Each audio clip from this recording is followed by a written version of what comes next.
Hi everyone, thank you so much for joining me today. So I have a really cute card to share with you today using some products from Hero Arts. These are from the Don't Stop Believing collection, and I've got the Gentle Giant die set and the Lake of Legends stencil set, and it creates this really cute kind of Loch Ness monster style thing, and it just is really cute. It would make great kids cards. I'm going to be using some Gina K Designs inks to do the ink blending, and so first of all we're going to create our background scene. So I've got my Altenew Sticky Mat and I've got an A2 top folding card base that I've created, and I'm going to be ink blending directly onto the card base. So to protect the back of the card, I'm going to just lay a piece of copy paper over it. Because it's nice and thin, it means I'm going to be able to ink blend around it without the brushes getting caught on anything.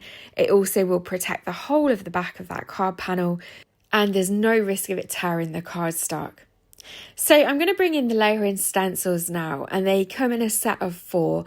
They're marked at the bottom so that you can easily see which order you need to use them in. So as you can see here, you've got number 1 at the end of the stencil code, so you know that that's the first stencil. They also have those squares in the corners as well to help you as an alignment guide, but obviously I'm not ink blending a full panel today, so I'm going to show you a little trick that I use when I'm lining my stencils up. Now there are alignment guides on the market. I think Altenew sells some, and there's some other companies, but I'm just using some scraps of white cardstock, and I'm just going to create a little frame around the panel.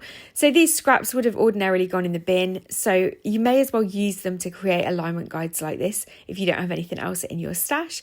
It's just a good way of using up your scraps. I'm using the Waffle flower ink blending brushes here, the chunky ones, the background blending brushes. They are my go-to brushes for ink blending at the moment. I'm absolutely loving them.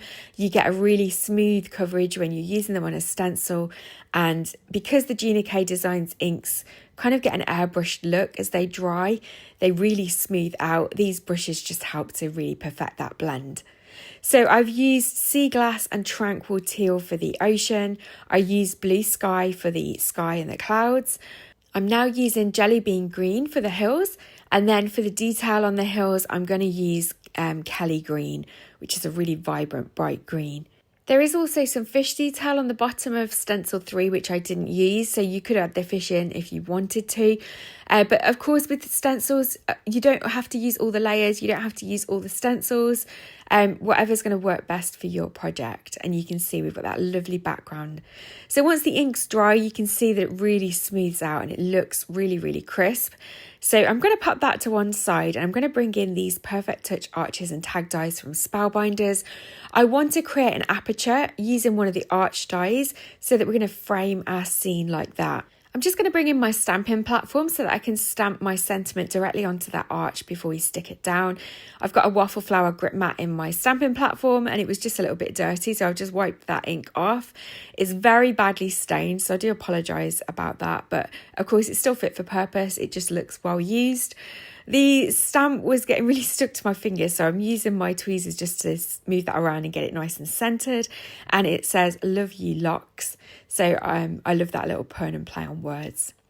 This is the Loch Ness monster, which I've already die cut and put together using some Sizzix Opulent cardstock. This was from the Mystical collection, and it had that lovely glitter ombre cardstock in it. I've still got quite a bit in my stash, so I thought that would be perfect for this. So I'm just going to add some liquid glue and stick that down. I just want it kind of poking out the frame and the other bit on the inside of the frame. And the reason I trimmed some off is because I'm adding foam tape. I didn't want there to be any lumps or bumps. I wanted the foam tape to sit nice and flush. I'm going to add the fin in a moment, but I'm just going to remove the backing tape from the foam tape and get that stuck down first of all. To help me line up the panel with the card base, I'm going to bring in my scoreboard. That's just going to give me a nice straight edge to line it up against and make sure it's nice and flat. Of course, you could always add some liquid glue so that you've got a little bit of wiggle room time. I'm going to add some liquid glue to the fin, and then I'm just going to attach that down there to the Loch Ness monster, and then that will be the card finished for today. And I just think this is so cute. You've also got the tail, which you could use. You could pop that on the inside of the card. You could have that poking out the frame. I chose not to use it at all today, but you definitely could incorporate it if you wanted to. But yeah, that's the finished card for today. So I really hope that you've enjoyed this tutorial. Nice and easy. I just think this would make a really cute kids card. As always, all the products that I've used will be listed in the description box below. Don't forget to hit that thumbs up button. It really helps me out if you've enjoyed this tutorial. Don't forget to subscribe to my channel if you'd like to see more from me. And I'll look forward to seeing you in another video very soon. Take care.